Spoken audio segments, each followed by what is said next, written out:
వంశీ విభూషితకరాన్నవనీరదాభాత్ పీతాంబరాధరుణబింబఫలాదరోష్టాత్ పూర్ణేन्दुसुन्दरमुखादरविन्दनेत्रात् कृष्णात् परं किमपि तत्त्वमहं न जाने।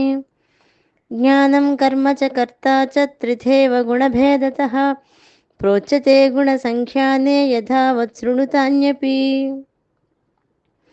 ముందర శ్లోకంలో కర్మల గురించి చెప్తూ అర్జునుడు క్షత్రియుడు కనుక దుష్ట శిక్షణ ప్రభువుకు ధర్మము కర్తవ్యము కనుక కౌరవులు అధర్మమును చేపట్టి దుష్టులుగా తయారయ్యారు కాబట్టి అలాంటి వాళ్ళందరినీ ఓ అర్జున అసంగ బుద్ధితో నిరహంకారంతో నువ్వు వధించినట్లయితే నీకు ఎటువంటి పాపము రాదు అని అర్జునుడికి ఈ విషయాన్ని తెలియజేస్తూ ఇంకా ముందర శ్లోకంలో కర్మకి హేతువు తెలియదగిన వస్తువు తెలియవాడు అనే 3 విధాలను బట్టి ఉంటుంది కనుక కర్మకి ఆధారము ఉపకరణము సాధనము అంటే క్రియ చేయువాడు అంటే కర్మకు ఆధారము ఉపకరణము అంటే సాధనము క్రియ అంటే చేయువాడు ఈ 3 విధాలుగా ఉన్నాయని చెప్తూ ఇంకా ఇక్కడ గుణములను గురించి విచారణ చేస్తూ తెలియజేస్తూ సాంఖ్యశాస్త్రమునందు జ్ఞానము కర్మము కర్త అనేవి సత్వాది గుణముల యొక్క భేదాన్ని అనుసరించి 3 విధాలుగానే చెప్పబడుతున్నాయి.